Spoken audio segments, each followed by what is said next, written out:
नमस्कार दोस्तों, आपका फिर एक बार स्वागत है। मैं हूं उमेश धंधाले और आप देख रहे हैं अपडेट अमल निर्णय। हमेशा की तरह हम फिर एक बार आपके लिए कुछ ऐसी जानकारी लेकर आए हैं जो न तो कभी किसी ने बयां की है, ना ही किसी ने इसे दिखाने की कोशिश की है। तो दोस्तों, एक बार हम फिर चलते हैं प्राचीन इतिहास के पन्नों में, जिसे हम प्राचीन धार्मिक स्थल भी बोल सकते हैं, क्योंकि इसका सीधा सीधा संबंध जो रहा है वो स्कंद पुराण से रहा है, महाभारत से रहा है, रामायण से रहा है। कुछ इस तरह की जानकारी हम आपको देने जा रहे हैं जो शायद ही आपको कभी पता हो। हाँ तो दोस्तों, जैसा कि हमने आपको बताया था कि एक दुर्गम पहाड़ी की ओर हम जा रहे हैं, एक ऐसे धार्मिक स्थल पर जिसका कहीं भी आज तक शायद ही इतिहास हो, किसी ने इस तरह की जानकारी आप तक पहुंचाई हो। तो हम आज अमरीश पहाड़ी पर आपको ले चलेंगे। जल्द ही आपको अमरीश ऋषि की उस गुफा का भी नज़ारा दिखाया जाएगा जो आजकल मंदिर बन चुका है, और बहुत कुछ ऐसा जिसे आपने ना तो अभी तक देखा है, ना ही किसी ने आप तक पहुंचाया है। तो चलिए दोस्तों, चलते हैं हम इस मंदिर की सफ़र पर, जिसका प्राचीन इतिहास रहा है। स्कंद पुराण में इसका जिक्र है, रामायण में जिक्र है, महाभारत में जिक्र है, और बहुत कुछ ऐसी बातें जो शायद ही आपको पता हो। तो चलते हैं, आइए मेरे साथ, हम बताते हैं आपको कि किस तरह से इस भगवान अमरीश महाराज या अमरीश ऋषि की ये पहाड़ी है।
हाँ तो दोस्तों, आज जैसा कि हमने कहा था, आज के डीएनए रिपोर्ट में हम आपको एक ऐसी कहानी बताने जा रहे हैं जो अनकही कहानी है,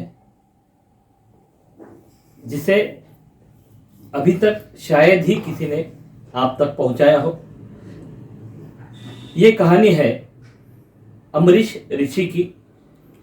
जी हाँ दोस्तों, जहाँ तक अमरीश ऋषि का सवाल आता है तो अमरीश राजा का इससे संबंध है, और बताया जाता है कि अमरीश राजा आगे चलकर अमरीश ऋषि के तौर पर सामने आए थे, लेकिन इसकी दास्तां किसी ने भी आप तक नहीं पहुंचाई, और आज का डीएनए रिपोर्ट हम इसी पर करने जा रहे हैं। तो दोस्तों चलते हैं, जैसा कि हमने कहा, हम आपको मंदिर और उसके भीतर का जो समाधि स्थल है वह जरूर बताएंगे।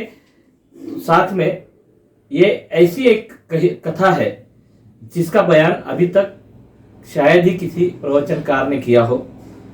तो दोस्तों, अमरीश राजा की कथा जानने से पहले हमें ये जानना बेहद जरूरी है कि अमरीश राजा और ऋषि दुर्वासा, जी हाँ, महर्षि दुर्वासा का क्या संबंध रहा है। किस तरह से अमरीश राजा भगवान विष्णु के सबसे प्रिय भक्त साबित हुए, और किस प्रकार ऋषि दुर्वासा, जो कि काफी क्रोधित ऋषि माने जाते थे, उनके कुपित होने से सब डरते थे और क्रोध के कारण वह अगर उनको कुछ भी अनुचित लगा तो वो श्राप दे देते थे। और क्योंकि वह भगवान शंकर का अंश माने जाते थे, उनका श्राप भी सामने वाले को लगता था। ऐसी कई कथाएं हैं। तो दोस्तों चलते हैं हम प्राचीन धार्मिक इतिहास की ओर, क्योंकि ये सदियों पुराना इतिहास रहा है और हमारा प्रयास यही रहा है कि हम डीएनए रिपोर्ट में कुछ ऐसी ही कथाएं आपके सामने लाए जिसका जिक्र प्राचीन काल से हुआ हो। तो महाराजा अम्बरीश जो है, इनकी कथा स्कंद पुराण, रामायण और भागवत में भी उल्लेखित है। लेकिन जहां तक दुर्वासा और अम्बरीश ऋषि इनका संबंध रहा, वही तक की कथाएं आज तक सामने आई है। उसके आगे क्या हुआ इसके बारे में हम आपको आज बताने जाएंगे। तो दोस्तों, ऋषि दुर्वासा जो कि एक क्रोधित ऋषि थे और अत्रि ऋषि, अत्रि मुनि और सती अनुसया के पुत्र थे। अपने क्रोधित मिजाज के कारण सभी लोग उनसे डरते थे और उन्हें कोई दुख न पहुंचे ऐसा प्रबंध करते थे। तो महर्षि दुर्वासा यमुना के तट पर रहते थे आश्रम में, और दूसरी तट पर राजा अम्बरीश का साम्राज्य था। राजा अम्बरीश मनु और वसु के पुत्र थे और इनका साम्राज्य इतना बड़ा था कि इन्होंने तकरीबन 10,000 राजाओं को पराजित किया था। क्योंकि महर्षि दुर्वासा और अम्बरीश ऋषि दोनों ही यमुना के तट पर रहते थे, तो अम्बरीश राजा भगवान विष्णु की भक्ति में खुद को लीन कर चुके थे। राजा होकर भी उन्होंने त्याग और वैराग्य का मार्ग चुना था और ज्यादातर समय भगवान विष्णु की आराधना में वह लीन रहते थे। एक दिन महर्षि अम्बरीश, जो उस समय के राजा थे, तीनों लोकों में उनका डंका था, उन्होंने भगवान की भक्ति में लीन होकर एक संकल्प किया कि वह एकादशी का व्रत रखेंगे। साल में जितनी भी एकादशी आती है उन सभी का व्रत रखेंगे। ऐसा संकल्प करने के बाद उन्होंने एक साल सभी एकादशियों का व्रत किया और जब अंतिम एकादशी का समय आया, उस वक्त उन्होंने महान पंडितों, ब्राह्मणों और ऋषि मुनियों को आमंत्रित किया। उनको धन दान, गौ दान, इस प्रकार के काफी सारे दान का प्रबंध किया, भोजन का प्रबंध किया। और इसी प्रबंध में जब ये पूरा एकादशी का उत्सव मनाया जा रहा था, तब वहां पर ऋषि दुर्वासा भी पधारे। अचानक आए ऋषि दुर्वासा को देखकर कई ऋषि मुनि भयभीत हो गए, क्योंकि क्रोधित मिजाज के कारण ऋषि दुर्वासा को सभी डरते थे। तो ऋषि दुर्वासा आने के बाद राजा अम्बरीश ने उनका बड़े ही आदर भाव से स्वागत किया और उन्हें भोजन के लिए निमंत्रित कर दिया। ऋषि दुर्वासा ने भोजन का निमंत्रण तो स्वीकार कर लिया, लेकिन उन्होंने कहा कि मैं पहले यमुना जी के पानी से स्नान कर लूं, उसके बाद मैं भोजन के लिए आपकी तरफ आता हूं। राजा अम्बरीश के पास कोई पर्याय भी नहीं था कि वो महर्षि दुर्वासा को ना कह सके। तो महर्षि दुर्वासा स्नान के लिए यमुना जी की तरफ चले गए। जबकि बहुत बहुत समय होने के बाद ऋषि दुर्वासा नहीं लौटे और एकादशी का व्रत जो द्वादशी में खोलना था उसकी अंतिम प्रहर पास आ चुकी थी और अभी तक महर्षि दुर्वासा वापस नहीं आए थे स्नान कर कर। तो राजा अम्बरीश बड़ी दुविधा में, बड़े संकट में पड़ गए, क्योंकि अगर एकादशी का व्रत समय पर नहीं खोला जाए तो साल भर की एकादशी का पुण्य उनका कुछ काम नहीं आएगा, वो फलित नहीं होगा। और दूसरी ओर जो अतिथि उन्होंने बुलाए थे, उनको खाने के लिए, भोजन के लिए आमंत्रित किया था, उनको खाना खिलाए बगैर, उनको भोजन कराए बगैर वह खुद व्रत नहीं खोल सकते थे। तो अगर अतिथि को, वो भी ऐसे अतिथि जो महर्षि दुर्वासा थे, उनके बगैर व्रत खोला जाए तो वह भी पाप था। और अगर द्वादशी के अंतिम प्रहर में भी एकादशी का व्रत नहीं खोला तो वह भी पाप माना जाता था। तो ऐसी कठिन दुविधा में राजा अम्बरीश फंस चुके थे। सभी महात्माओं ने, पंडितों ने उन्हें बोला कि राजा आप व्रत खोल लीजिए, महर्षि दुर्वासा आने से पहले आप कुछ ग्रहण कर लीजिए, अन्न ग्रहण कर लीजिए, भोजन कर लीजिए। लेकिन राजा अम्बरीश इसके लिए तैयार नहीं थे। तो काफी सारा विमर्श के बाद सभी पंडितों, महर्षियों, ऋषि मुनियों की सलाह लेने के बाद राजा अम्बरीश ने भगवान विष्णु के चरणों का जल लेकर पारण छोड़ा, अपना व्रत खोला, ताकि महर्षि दुर्वासा के पहले भोजन का भी काम नहीं पड़ा और व्रत भी अच्छे से उनका पूरा हो गया। जैसे ही महर्षि दुर्वासा वापस लौटे तो उन्होंने अपनी दिव्य दृष्टि से जान लिया कि अरे, राजा अम्बरीश ने तो मेरे आने से पहले व्रत खोल लिया है। इससे वो क्रोधित हो गए। उन्होंने राजा को कहा कि राजा, तूने मुझे आमंत्रित किया, मैं आपका अतिथि था और आपने मेरे पहले व्रत खोलकर मेरा अपमान किया है, मुझे अपमानित किया है। इसका दंड तुम्हें जरूर मिलेगा।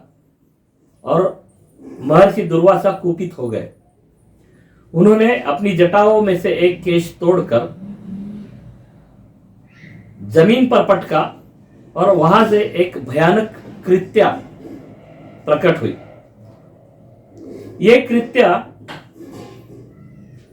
राजा अम्बरीश को मारने के लिए जैसे ही उन पर दौड़ी, तो राजा अम्बरीश भगवान विष्णु के ऐसे भक्त थे कि भगवान विष्णु ने उनका सुदर्शन चक्र राजा अम्बरीश की सुरक्षा और उसकी प्रजा की सुरक्षा के लिए छोड़ रखा था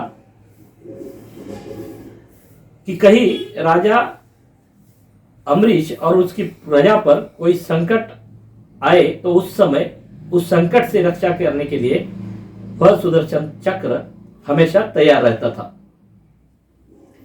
तो जैसे ही कृत्या राजा अम्बरीश की हत्या के लिए आगे बढ़ी, उसी समय भगवान विष्णु का सुदर्शन चक्र राजा अम्बरीश की सुरक्षा के लिए आ गया। उसने तुरंत कृत्या का नाश कर दिया, उसे जलाकर मार दिया। और इस पूरी घटना के लिए जो जिम्मेदार था वह थे महर्षि दुर्वासा। उनके पीछे ये सुदर्शन चक्र लग गया। महर्षि दुर्वासा के जब ध्यान में आया कि सुदर्शन चक्र अब मेरी ओर आ रहा है, तो वहां से उन्हें भागना पड़ा। भागते भागते वह इस कदर वहां से छुपने का प्रयास करते हुए भागे कि समुद्र हो, गुफाएं हो, कई तरह के प्रयास उन्होंने किए। लोकपालों की तरफ गए, देवताओं की तरफ गए, लेकिन फिर भी सुदर्शन चक्र उनका पीछा छोड़ नहीं रहा था। आखिरकार महर्षि दुर्वासा ब्रह्मा जी के पास गए और ब्रह्मा जी से विनती करके कहा कि हे ब्रह्मा जी, आप मुझे इस सुदर्शन चक्र से बचाइए, मेरी रक्षा कीजिए। लेकिन ब्रह्मा जी ने कहा कि हे दुर्वासा, हे मुनिवर, मैं इस हालत में आपकी कोई मदद नहीं कर सकता, तो आप कहीं और अपनी रक्षा के लिए गुहार लगाए। वहां से महर्षि दुर्वासा भगवान भोलेनाथ की तरफ गए। भोलेनाथ ने कुछ कृपा उन पर दिखाते हुए कहा कि हे मुनिवर, मैं जानता हूं आप इस वक्त कठिन समय से गुजर रहे हैं, लेकिन ये भगवान विष्णु का सुदर्शन चक्र है और इसमें मैं भी आपकी कोई मदद नहीं कर सकता। महर्षि दुर्वासा काफी बड़े संकट में पड़ चुके थे।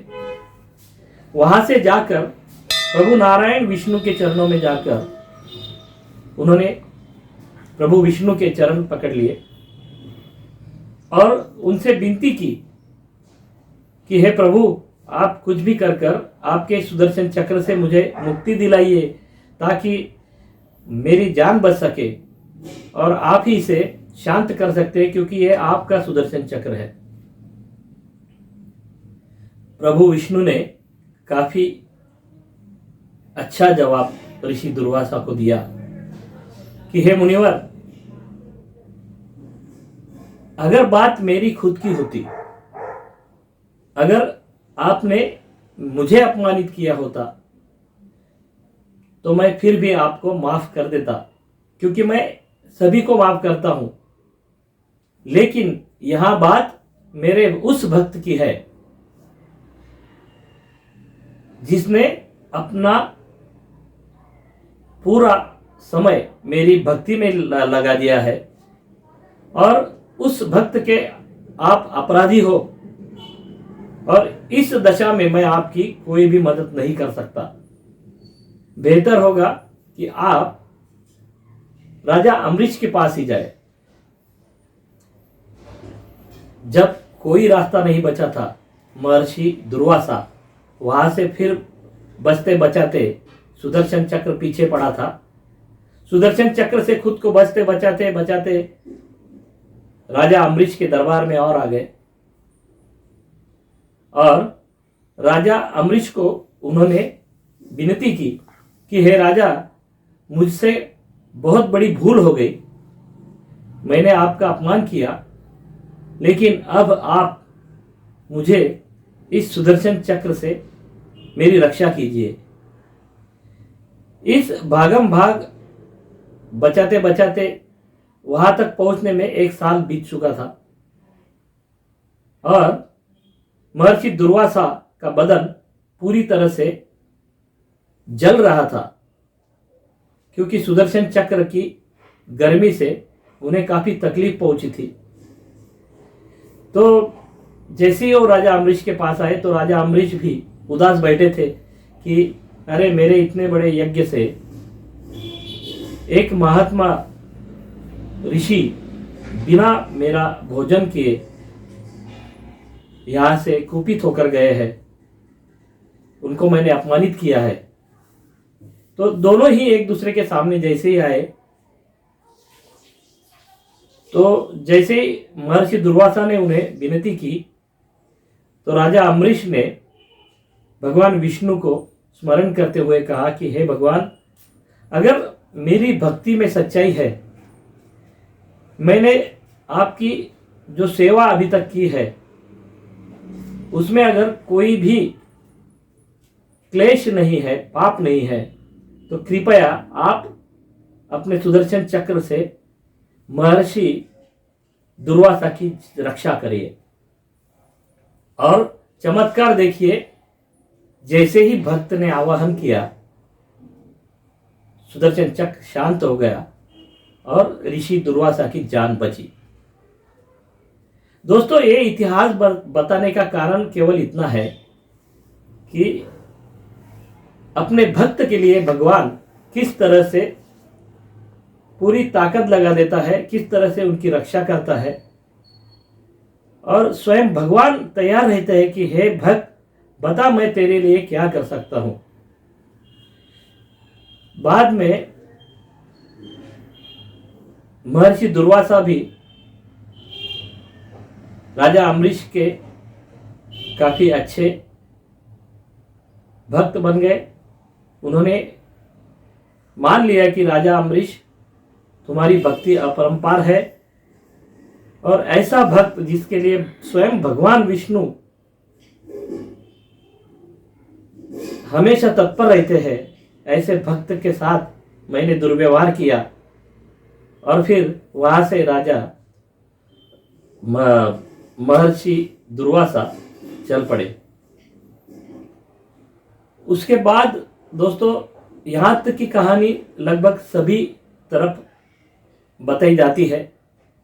दुर्वासा और राजा अम्बरीश की यह घटना भी बताई जाती है। लेकिन इसके आगे क्या हुआ, इसके बारे में शायद ही कहीं जानकारी हो या किसी ने अब तक आपके सामने रखा हो। और हम हमारे आज के डीएनए में इसी घटनाक्रम पर आगे बढ़ते हैं और आपको बताते हैं कि आगे चलकर राजा अम्बरीश ने क्या किया। तो दोस्तों, जैसे ही ये पूरा घटनाक्रम समाप्त हुआ तो राजा अम्बरीश ने अपना पूरा साम्राज्य त्याग कर खुद वैराग्य को अपना लिया और वह भगवान विष्णु की भक्ति में पूरी तरह से अपने आप को समर्पित कर चुके।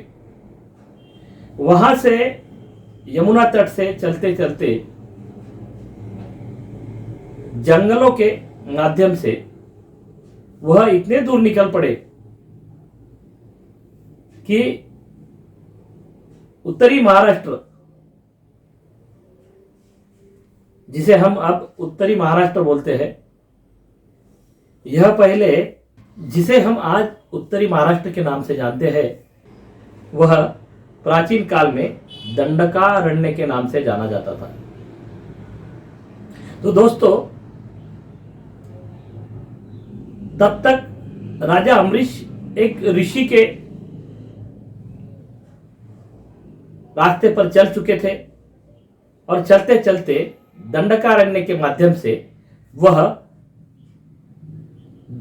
इस समय के जलगांव डिस्ट्रिक्ट के अमलनेर में, जो कि यहां से चोपड़ा रास्ते पर एक पहाड़ी लगती है, उसका नाम है अम्बरीश पहाड़ी। इस पहाड़ी पर जाकर रुके।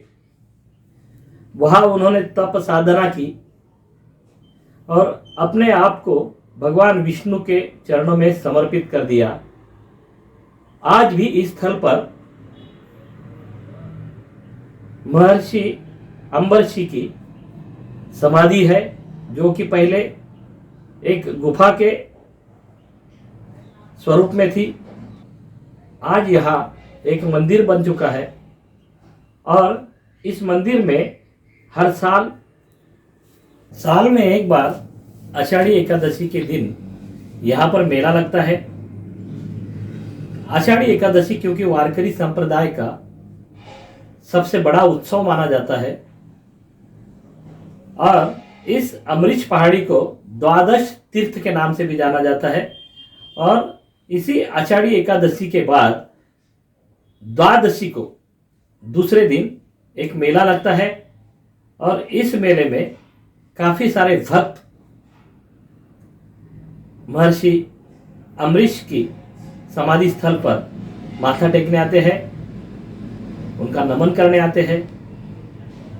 और भगवान विष्णु के एक ऐसे भक्त का दर्शन करते हैं जो शायद ही अब तक हुआ हो। साथ में विष्णु जी भी विराजमान है। काफी प्राचीन यह स्थल है, क्योंकि यह जो पहाड़ी थी, ये पहाड़ी प्राचीन काल में काफी दुर्गम इलाके में यह पहाड़ी थी, लेकिन अब यह अमलनेर शहर से काफी करीब है। और इस पहाड़ी पर बिच्छुओं का साम्राज्य था। जी हाँ, इतने सारे बिच्छू यहाँ थे कि हर पत्थर के नीचे भूरे रंग के बिच्छू रहते थे। आज ये नामशेष हो चुके हैं, लेकिन आज से तकरीबन 25-30 साल पहले इस पहाड़ी के हर पत्थर कंकर के नीचे भूरे रंग के बिच्छू रहते थे, जो कि काफी जहरीले थे। लेकिन बावजूद जब यहाँ मेला लगता था तो बड़े बुजुर्ग बच्चे यहाँ आते थे, खेलते थे, उन बिच्छुओं को भी उठाते थे, लेकिन किसी को भी इन बिच्छुओं ने क्षति नहीं पहुंचाई, किसी को भी नहीं काटा। यह यहाँ का महत्व रहा है दोस्तों। तो इस अम्बरीश पहाड़ी पर हम आज आपको ले चलेंगे और आपको इस समाधि का भी दर्शन कराएंगे और उस मंदिर का भी दर्शन कराएंगे जो आज उस समाधि स्थल पर, उस जो गुफा थी वहां पर बन चुका है। यह पहाड़ी क्योंकि बहुत ऊंचाई पर थी, लेकिन खनन माफियाओं ने इसका काफी नुकसान कर रखा है। और अब एक ग्रुप ऐसा सामने आया है अमलनेर शहर का, जो टेकरी ग्रुप के नाम से जाना जाता है। इस ग्रुप में ये यंगर्स ग्रुप है, नौजवानों का ग्रुप है। और नौजवान भी ऐसे है कि जिसमें 70 साल के जवान भी है और 16 साल के नौजवान भी है। जी हाँ दोस्तों, बुजुर्गों से लेकर युवा तक सभी लोग यहाँ श्रमदान करते हैं। ये पहाड़ी की पूरी साफ सफाई देखरेख करते हैं। और यहाँ अब तकरीबन 5000 से ज़्यादा बड़े वृक्ष लगाए गए हैं, जो अभी बहुत अच्छी हालत में बढ़ चुके हैं। और काफ़ी सारा, जिसे हम नेचर कहते हैं, एक पर्यटन स्थल की और यह पहाड़ी चल रही है। और काफ़ी सारे लोग अभी यहाँ टहलने भी आते हैं और देखने भी आते हैं। तो दोस्तों, आज के एपिसोड में बस इतना ही। मैं इजाज़त चाहूँगा। और आपको एक बात मैं बता दूं कि अगर आप अब तक भी आपने इस अमलनेर अपडेट अमलनेर 9 को सब्सक्राइब नहीं किया है तो सब्सक्राइब जरूर कीजिए, लाइक का बटन दबाइए और लाइक के बाद बेल आइकन दबाना ना भूलें, ताकि आपको आगे चलकर भी इस तरह के कई ऐसे अच्छे डीएनए रिपोर्ट्स मैं आप तक पहुंचा सकूं, जो कि महाराष्ट्र के अलग अलग इलाकों से हो, इतिहास के पन्नों से हो, प्राचीन धार्मिक इतिहास से हो। जय हिंद।